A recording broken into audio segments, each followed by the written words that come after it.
Hello, Valerie. Hi, Lorenzo, or whoever it was who said Uh, that. yes, it's me, Lorenzo. Yes. You're the only one there, so I think it must have been you. But it said you were muted. It caught up. Obviously, your voice travelled faster than your finger stroke on the little symbol or something. I'm not So, really sure what's faster. I'm just so tired, and nothing is. I have no control over anything. I just do things without thinking. yeah, How it are you must doing? be. I'm fine. It must be horrendous, actually. You must keep waiting for things to get easier and get a Yeah, I was the up to now it was just tiredness, but then I got the final blow was about 2 weeks ago, 3 weeks ago maybe, when I was like, okay, so I feel like now we've delayed the reopening, but we can um, uh, like it's fine. I can. Spyam is kind of relaxing a little bit because it's unlikely that we'll delay any further, and and the vaccination is actually going very well. And so you know what, I just I can probably do less for Spyam and now focus on extending my fellowship. yes. And so then so I have still 9 months left, and I thought and I know that there is I just need to I need to submit an extension, like a request to extend it, and then but I don't didn't remember the details. I didn't stop looking at the details, and so I checked the dates when I can submit the extension, and apparently the scheme has completely changed. There is a new scheme available now, and therefore they were closing the previous scheme, and therefore they said everyone who is finishing by October 2022 then should apply for an extension with the deadline that was the day before I started looking. Oh, no. And then I was like, oh, why? Yeah. um, yeah, So have you been in touch with them? Is there any chance of getting that waived? I contacted them immediately, and I asked if it's possible to kind of, I don't know, special circumstances or something like this, and they said no. That's it. I can apply. I can still apply for fellowships, and I can apply for the new scheme for the equivalent of the senior research fellowship for Wellcome, because there is a new scheme, and the new scheme allows me to also apply for those between Yeah. now and the end of my fellowship. But that was, I mean, who knows Presumably, what I'll get. applying for the new scheme is potentially a lot more work than It's a lot more applying for. work. It's a lot harder Yeah, to get. Chances of success are much smaller. I need to come up with a new project rather than kind of extending the exactly. So previous it's all one. a lot more work than the extension would have. It is. I mean, I have a permanent job, so it's not too much of a big deal, right? But I'm still kind of I'm kicking myself. Extension would have meant like more money for the postdocs and so on. So it's all. And then the same night, I was like, I just can't sleep anymore. Like I didn't sleep at all because I was just kicking myself, and I'm like, this is the last thing I need right now. Oh dear, that sounds. So it's just the problem is that it's relentless. It's a I've never been good at time management, but now it's like every night there is something urgent that needs to be finished by that night. And at some point, someone was really nice, and it was like, you know what? The problems are not going to disappear, right? So don't worry about solving them tonight, because you can, like, if you go to bed at a decent time and you sleep, they'll still be there the next morning. Yeah. Which is a nice philosophy. So I tried to implement it, and it was a disaster. Yeah. It was a disaster because they just accumulate at that point, and they accumulate anyway. But if you if you don't really try to kind of finish them off the day before, the next day you have two of them with a deadline that evening. So it's been quite stressful. It's been a long year, and some people are better at saying no. Yeah. And some other people are like me, are less good at doing that. And then yesterday, a casual observer, Lorenzo, might suggest you're even the opposite. Yeah. Yes. Thanks, Glenn. You're right. You're absolutely right. But at the same time, I'm like, Yeah, there are things that I feel like I could really help with, and there are, and other people would find it a lot more difficult. So in the grand scheme of things, maybe it's easier if I give some suggestions. But then the more tired I am, the less efficient I am, and just delay everything rather than helping. But it's been extremely variable this year. So for example, I've helped quite a lot with prisons. Mhm. And so I'm in contact with the guy that is basically the point of contact between the prison service and PHE, and he was asking for some support, and I've been talking to him quite a lot. And then we had a call yesterday, and I mean, sometimes you wonder whether you're really used at the best of your abilities. Basically, they were trying to kind of reformulate things about the vaccination coverage and how vaccination helps in reducing cases, and exploring the link between vaccination and cases. And I told him, if you discover that, would you mind telling us, because we are all really, really keen in understanding this, really in Spayam and in terms of reopening and everything, right? If we knew this, we would know exactly what to do. And then he was just asking about whether to read in terms of vaccination protection, read in terms of susceptibility and stuff like that. And I'm like, to me, they are the same thing. So I'm not sure whether looking in one way really makes it easier compared to the other way. And then he was asking people that leave prison, people can come back in prison. So modeling prisons is really difficult because it's just, yeah, it's a bit like modeling hospitals. Nosocomian models are just complicated, and even the question is not well posed, and every prison is different. And then in the end, one of his comments made me think, because he said that they have the places where 50% of prisoners have been infected, and they have vaccinated quite a lot of prisoners, and so there are places where vaccine coverage is more than 50%, and you can't get more than 100% of protection. And suddenly I realized they are just adding the two numbers, and instead vaccination is given at random, right? So there is an overlap between the two. And so once I explained to them that if they have, I don't know, 50% infected and 50% never been infected, and they vaccinate 50%, they cover 25% of one group and 25% of the other group. And he was very happy with this. And I'm like, oh. So That's good. You've made my day. Yeah, this half-an-hour call about this. You basically, all of this discussion about protection and susceptibility and people leaving prison, people coming back to prison, is basically because you had two numbers, you were adding them up, and you was giving more than 100%, and you weren't happy about this. And I'm like, sometimes you wonder whether you're really used to the best of your abilities. Yeah.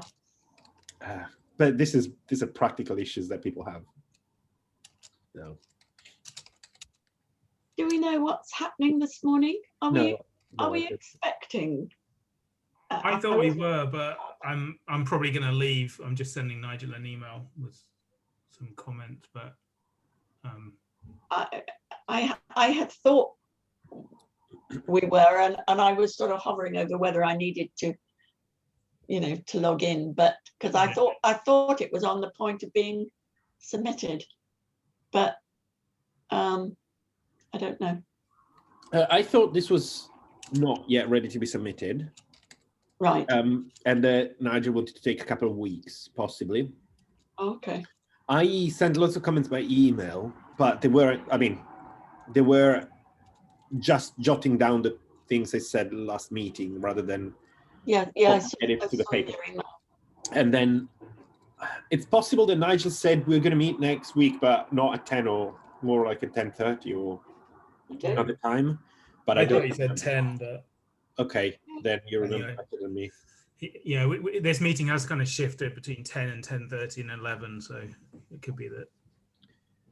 Yeah. While I've got you both, by the way, I'm going to have to delay the modelling paper changes, etc., because I told Lorenzo this, but we're sort of recommissioning at the moment, and that's kind of just taken over this week.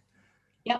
Okay. And I'm going away I'm going away next week. Well, from Friday to Friday. for a holiday. Unacceptable, So Glenn. I'm just gonna stop and then pick it up when I get back, if that's okay. Yeah. That's fine with me.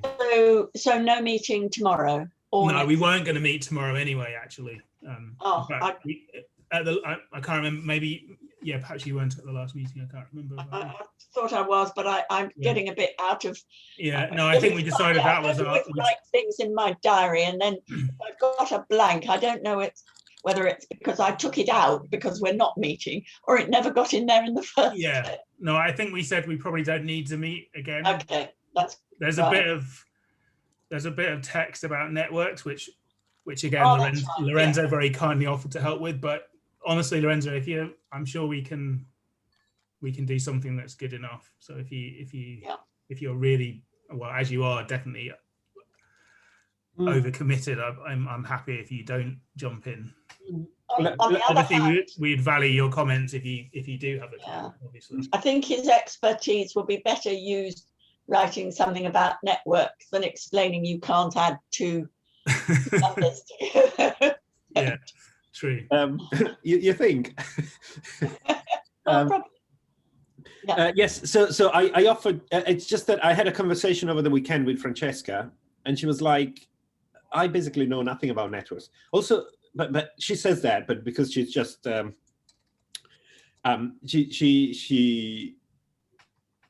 she's probably a bit too skeptical about her abilities, because in the end she didn't know anything about households, and what she did for households was brilliant. Exactly. Yeah. So I think she's just a little bit negative sometimes, but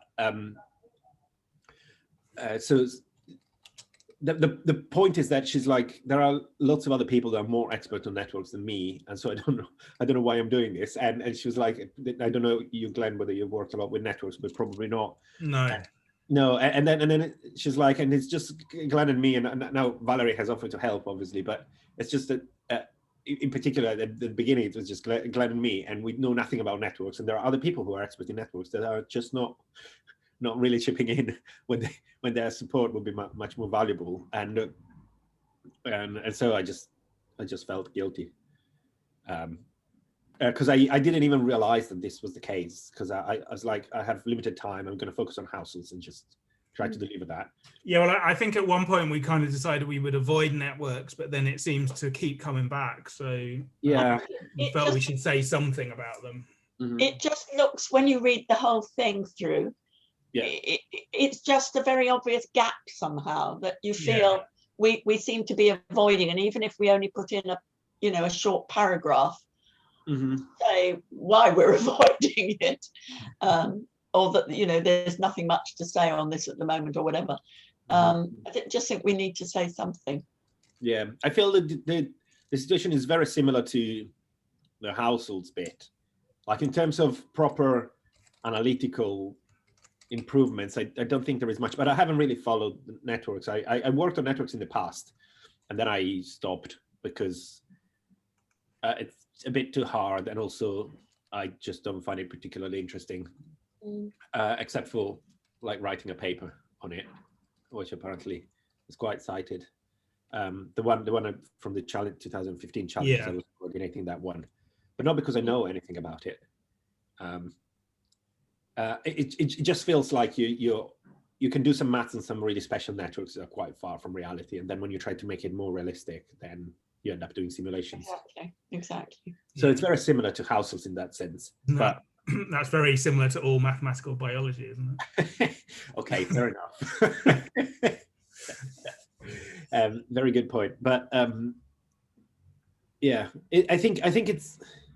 think Dennis is particularly interested in them because they offer some models where you don't have exponential growth. If you have a certain type of method, like lattices and stuff. But, I mean, well, sort of Dennis's point, I think, was quite limited, and now we're sort of seem to be expanding out into more general kind of comments about networks. I mean, I guess the other thing is that there are sort of network kind of related models mentioned, I think, in the household section, aren't there now? And that's because other places, so maybe that's something else to bear in mind. Anyway, I mean, when I get back to it, I will kind of try and write something sensible and then circulate, and then Yeah. if you have time. Yeah. I'll certainly be happy to comment. I'm not sure whether I'll have the energy to kind of. Yeah, honestly, if you just want to say, look, I can't face doing another thing, I'm totally fine with that, Lorenzo. So. Okay, thank you, Glenn. I think the trouble is there's maybe not too much. It's filling that gap between 2015 and now, isn't it? Yeah. And I mean, I did look, and I found various things, particularly by Istvan Kiss and his co-workers, doing sort of mean field type things on network. Yeah, and actually, I thought that doing that sort of thing, and maybe some, because I think they've also done some pair type approximation. Yeah. I think maybe that's also a gap at the moment. We don't mention that kind of thing very much. Oh well, yeah. So all the developments that are not simulations on networks are basically either pair approximation or star approximation or stuff like that. That's where I think many people have been working. I just don't find it particularly interesting because you can't. These are all approximations, very physicsy approximations that you can't really control. Yeah. And the dimensionality of your ODEs grows quite fast. So at this point, you might as well do a simulation from a computer. No, I mean, I think at some point I sort of started, because every time you do something like that, you have to do a simulation to test whether or not your approximation is any good. So you kind of start wondering how useful they are. The problem I have is that in the end, you never really quite know what a link is. And so, like conceptually, a link is either it's a real transmission event, then you have a transmission tree, or you have a network of contacts. But then is your network well specified? How do you measure it and so on? And it's usually dynamic in reality. So is that important, not important? So it's not really clear what a link is. And then you have basically like a static structure on which you run your epidemic. And of course, your epidemic depends on whatever structure you're putting there. And then you don't know whether you can trust the structure in the first place. So yeah, that's why I'm a little bit skeptical about that. But that's my personal view. So it shouldn't really end up in the paper. But again, like we just said, though, I guess it's a possible route to doing something. It is, yeah, definitely. More analytic. Yeah. It seems harder to get sort of general insights to me with these models. You can have simple or relatively simple household models and get some sort of important insight into what's going on. Mm-hmm. And I don't get that feeling with these network approximations somehow. I don't know. Yeah, the problem is that with households model, you specify something about locally, like the size of the household or something like this, and then you just expand it to the full population, because in order to do maths, you want to have a look at an infinite population limit, right? Yeah. Most of the time, if it's small, you can't really draw general conclusions. So you tend to have at some point you tend to linearize your model at some level in order to calculate a reproduction number or something. And so you want somehow an infinite population, but you need to specify the local structure and then make it infinite. And then when you have a network, when you start specifying some local structure like clustering and triangles and so on, it's always very, you just need to describe how that grows to the full network, right? And either you have effectively like fully connected cliques connected among themselves, and then you end up in households, or you have a tree, something that's locally tree-like, or you have I want a network with a certain amount of clustering, a certain amount of associativity, and a certain degree distribution, and so on, and then you have infinitely many networks that can look in many different ways that have this overall summary statistics. And obviously the epidemic will depend on the particular structure of the network, not only the summary statistics. And so it's just very everything depends on what the network really looks like. And in my opinion, we don't really have a really good way of describing how a network looks like, unless it's particularly simple. And so you specify locally what it is, and then you just scale it up, and then it becomes very similar to a household model or to a tree. Yeah. So that's why it's very difficult to control Yeah, how a I network haven't read looks it yet, but I was quite intrigued by that paper that you were talking about last week. The can't I'm remember not sure which one. Britain. I've The, said many things. the BBT or whatever, I can't remember. I was just trying to look it up. It's mentioned in the household models. It's one of Peter's papers, but it was something about trying to relax that kind of. I think that was suggested by Peter, and I didn't know about it at all. Right. Okay. Yeah. So I haven't read it yet, but I've skimmed it, but because it's tackling that question of not just having a tree-like structure, isn't it? I think. Yeah. I understood. Although I think it might just be a tree of trees or something. But yeah. So yeah. So ultimately, it's just, Valerie, I think that's the reason why you can't really conclude something general, because that conclusion depends on the details of the network, and you never really provide enough details about the network. You tend to have some summary statistics, and then you have infinitely many networks that match those summary statistics. That's my feeling, at least. I'm sure you're right.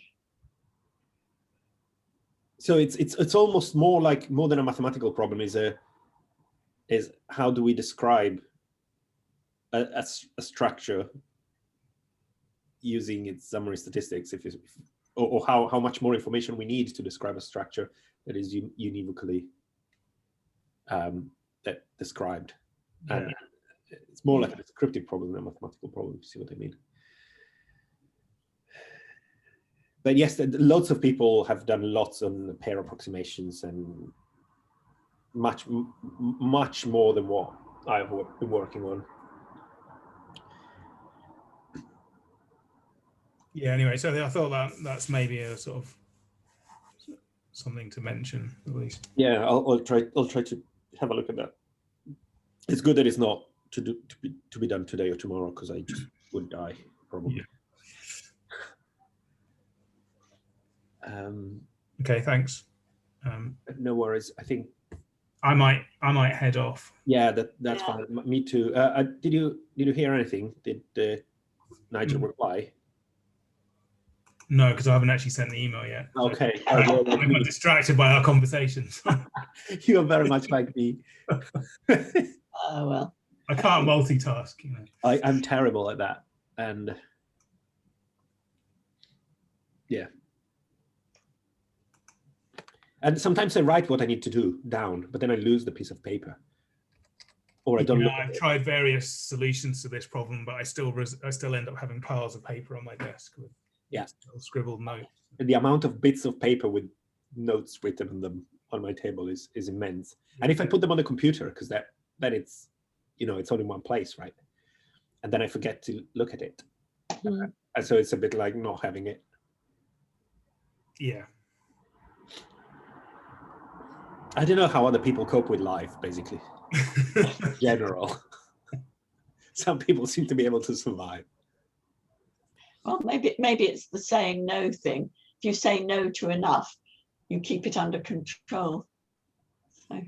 Yeah, I remember I had once a conversation with Christoph Fraser about the fact that if you kind of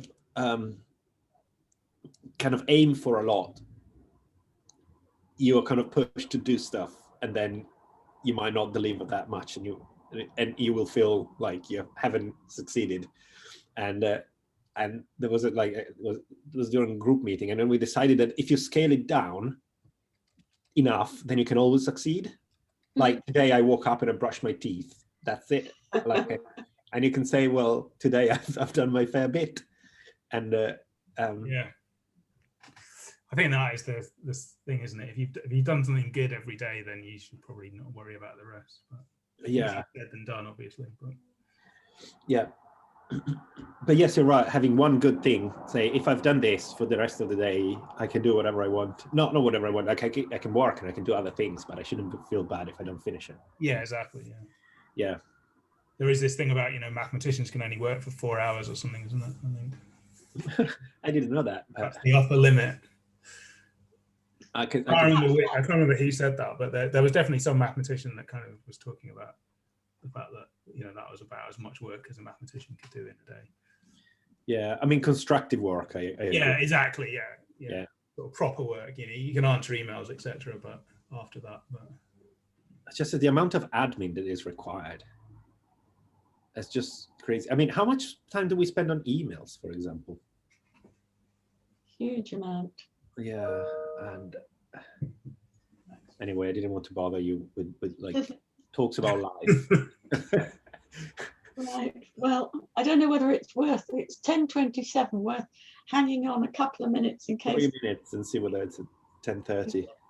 Nigel appears. But I don't remember any discussion about a different time. I might have dreamt of them. Discussions in the past 18 months, they just mix up quite a lot in my brain. Intermerge. It could have been 6 months ago that Nigel said we're going to meet at 10:30, and I probably arrived at 10 and I thought the meeting was not there, and then it was at 10:30. I start with the assumption that I'm wrong, and I have missed something.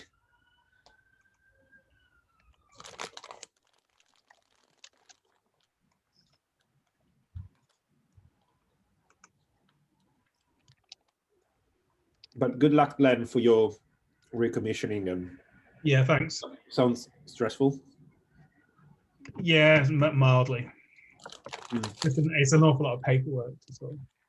Yeah, and proposal with all the other stuff around it.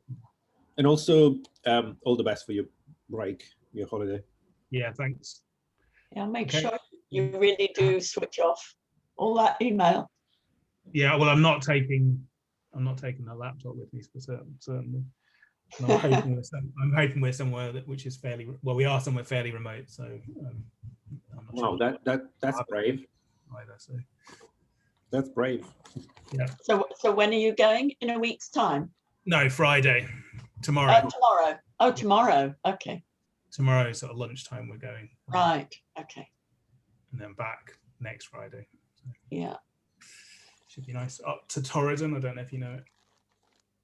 Where's Where? that? West coast, sort of west of Ross. So you go to Inverness and then sort of like drive 2 hours kind of west of there. So Sounds Wow. good. yeah, should be good. Yeah. Right. Okay. Well, don't work too hard, both of you, and Well, and I'll be have a in, great time I'll be anyway. in Tom. touch when I'm back. Anyway. Yes, have a nice time, Glenn. Cheers. Okay. Bye. Bye then. Bye Bye. bye. Bye. I'll stay a few more minutes, as you suggested. Yeah, I'm going to stay a couple more minutes. It's 10:30 now, so I'll give it a couple of minutes just see. But there's nothing. There don't seem to be any email. I mean, the latest emails on the data challenges are the ones that you sent I see. a day or two back, and there doesn't seem to be anything before that saying, you know. Thanks for meeting. checking, because I said I had breakfast. Yeah, there's just your emails. Yeah, I didn't see anything after my email, but my email was not like as early as I should have sent it. No, but before that, there doesn't seem to, I mean, the previous one that at least that I've seemed to have put in the folder was a couple of weeks ago. You have a folder. I have well, because the only way I can cope with email is to get it out of my inbox by putting stuff in other places. I hate having too much in the inbox. So I have lots of email folders on different things, and you know, I shove it in there to get it out of the way. I have 12,400 unread emails in my inbox. Oh no, I can't. Now that would give me sleepless nights. I do try to. Well, Dennis seems to think it might be 10:30 then. Is this a good thing? I don't know. Oh, hi, Lorenzo. Hello. Dennis, we've been here for half an hour and we were just sort of deciding. Oh, nothing. I thought data was 10:30. Well, I don't know. I had it down as 10:30 in my. Well, I thought, I don't know, maybe. Yeah. Well, Glenn's been and gone. And Lorenzo and I were just hanging around another minute or two in case it was 10:30. Oh. So Oh, well. I could even turn my video on. How about that? Oh, right. But, oh. How's the flute? I haven't touched it in a year and a half. That's not good. That's not good. That's such a No. shame. I Such know. a good way of spreading germs. I know. I know. And instead I've been trying to control them. Why do I? Go to meetings with people you don't like. Oh, That's why I work on infectious diseases. I secretly kind of study how to best transmit them. Yeah. It's never about control. Yeah. It's always about maximizing our. Well, I always thought international epidemic modelling workshops were probably one of the best ways of. Mm. Yep. Oh dear. Well, you know, my I think- choir met last night, so You what? Sorry. I think my choir met in person last night, indoors. Wow. Yeah. Disgraceful. But it's one of these silly things that we haven't been allowed to meet for, you know, forever. And then because a live thing we were meant to be doing is having to be recorded, we count as a professional choir. So we come under different rules. So we can meet. But I see. it's just stupid. I mean, lots of testing requirements and so on, but Mhm. but nevertheless, it, No, I agree. It makes no sense. But it's like Italy's all like that, right? Make a rule and try to find all the ways to get around it. I suspect that's true everywhere, right? yeah. But there are all these silly jokes about, you know, why did the choir cross the road? And it's in order to get to the football match so that they can sing, you know, these sort of things. But, you know, so 20 of us can't, but 60,000 can. So, you know. Yeah,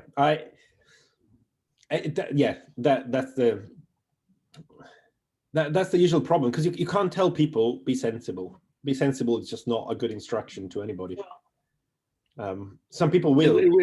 the trouble is, it works with sensible people. It doesn't touch the other 90% of the population. Yeah. Yeah. And maybe like the key point is that maybe it's like what I like to think is that these people are also being sensible in their own way, according to their own rules, right? Yeah. I don't think that everybody is completely nonsensical. But if somebody, for example, if there is no, like, it's the usual example, if there is no vaccine, if there is no measles at all, and if you think that there is a little bit of risk in taking the vaccine, then for you, the logical thing to do at that point in time is really not to vaccinate, because like, I obviously know why you should vaccinate and everything else. Like, I'm certainly not among the people that will recommend not vaccinating.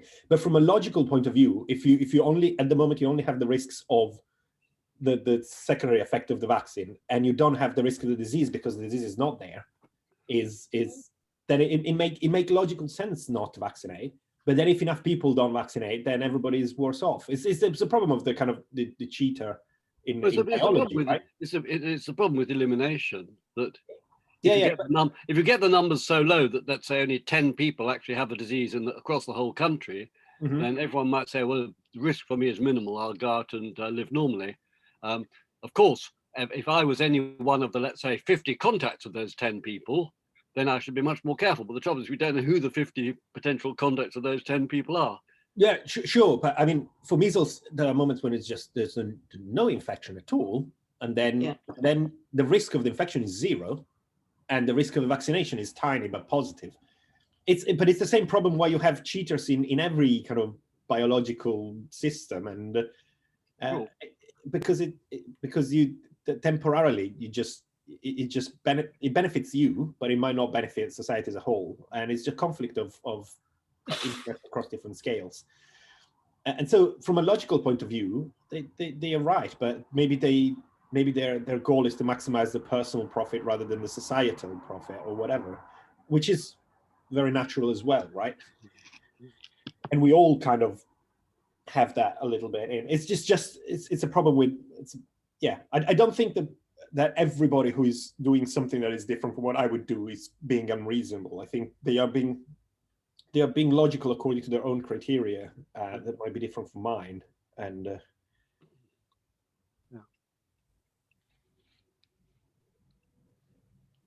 Oh well.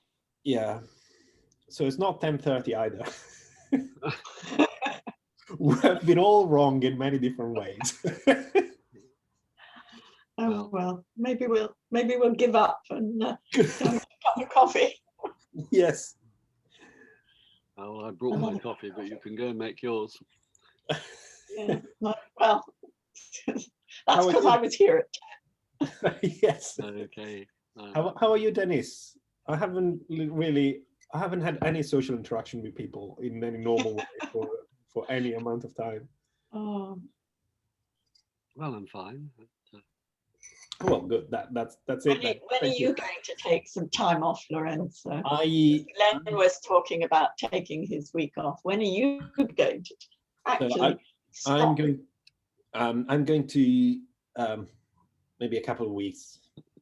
So in a couple of weeks, I might be going to Italy. I anticipated my second vaccine dose, which is now mid-July. And then after that, I think it makes sense to get the second dose, and then I think any movement is going to be easier after that, no matter what the rules are. Second dose in a couple of weeks. Yeah, I won't wait for that couple of weeks, but which I should. Trying to get to? Sorry? Where are you trying to get to? Italy, and see my family and everybody there. When And did you last go? Did you get last summer? yeah, I did last summer, which was quite impressive because really there wasn't much COVID in Italy, and okay, you had to have a mask on buses and so on, but I wasn't really limiting any interactions in any way, and yet there were no cases during the summer. Nothing sensible.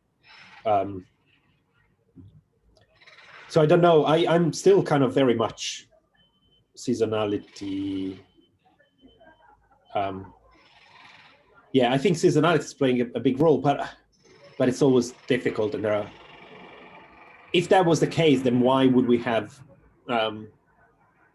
Why should we have infections in other places where, like, why would Spain be worse than the UK at times if it's hotter and drier? And it's always like difficult to conclude anything clear. But I suspect the summer will be better anywhere. It's puzzling why cases are going up so much in the UK, but is it? Well, yes. I mean, is it not that people have more or less given up, obeying all the restrictions? I mean, if you go anywhere, which I don't do very often, but so last week I was down in Lymington, which is a seaside place, to visit some friends. But when I went into the town, you wouldn't have believed there was anything happening at all. There were hordes of people everywhere. No, I'm sure they were still wearing their masks to enter the shops and so on. But there were, and perhaps they were only mingling outside, but there were a lot of people, whereas where I live, which is very quiet, I hardly see anybody. And it's a big difference. I don't know. Maybe it's not that. But. No, it could be. But then why not from the 17th of May? Why have cases not risen before? Why have they started rising now in July? Well, in Scotland, we blame it quite a lot on things like the England-Scotland football match. Apparently, something like a quarter of the Scottish people who went down to that came back with COVID, or yeah. So there are. And I think there are things to do with the schools and school children, and maybe finishing school and mixing with each other more. It's just that they have tried some experiments of, I don't know, big gatherings and see whether they transmit COVID or not.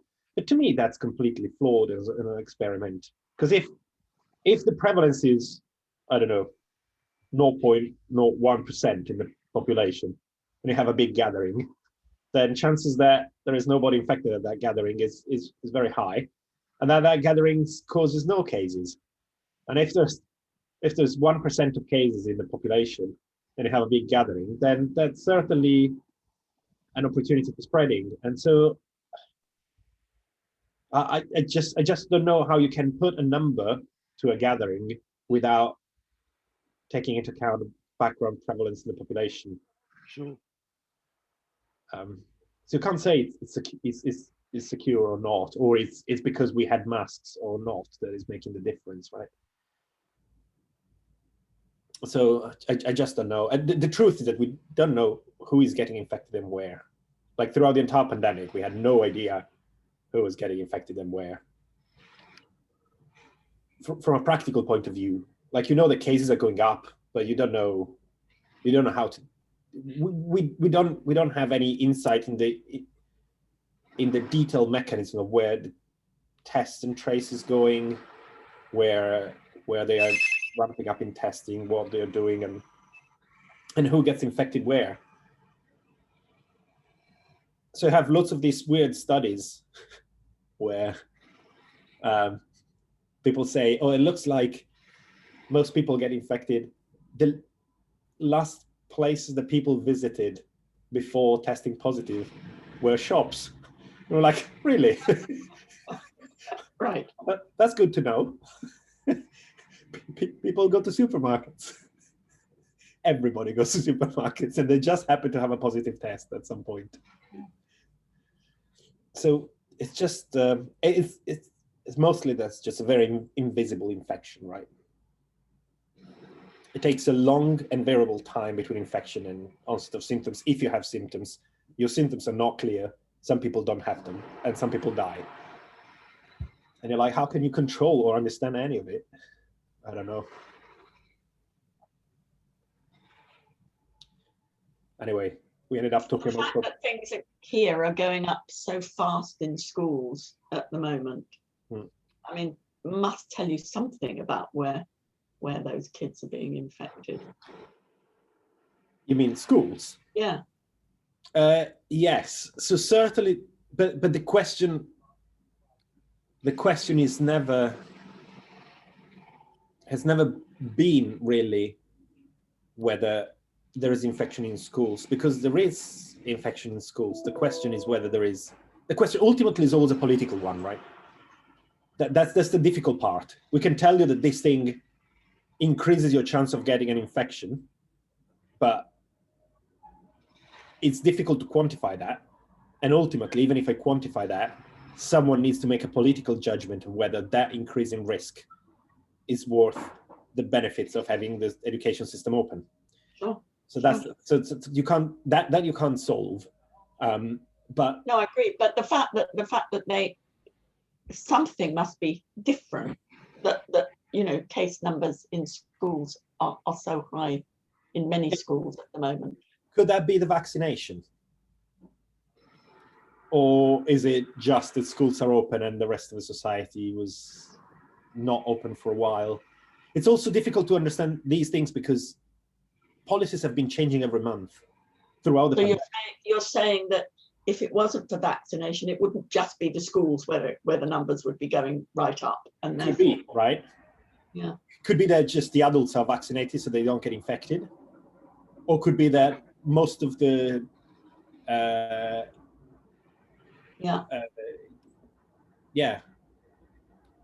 would be one confounding.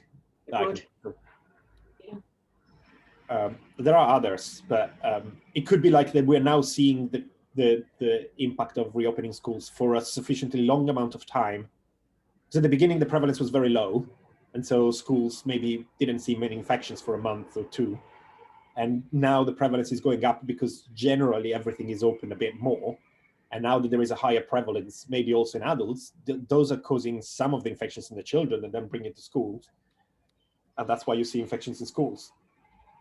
In which case we are back to the fact that everything is, when the prevalence is higher, there is transmission a bit everywhere. And when the prevalence is lower, there is no transmission anywhere. And you're like, I haven't learned anything with this. So it's just yeah. The amount of how much we don't know, despite working and being considered expert on it, is just appalling. Anyway. Yes, I think if we stay much longer, we'll be saying, well, we'll just wait a couple more minutes until 11 o'clock to see if he turns up. I think I'm going to. I've got a phone call. I shall say goodbye. Yeah. Thank you. Bye-bye. I'll say goodbye. Bye, guys. Have a good weekend. You too. Bye, Valerie. Thank you. Bye. Bye.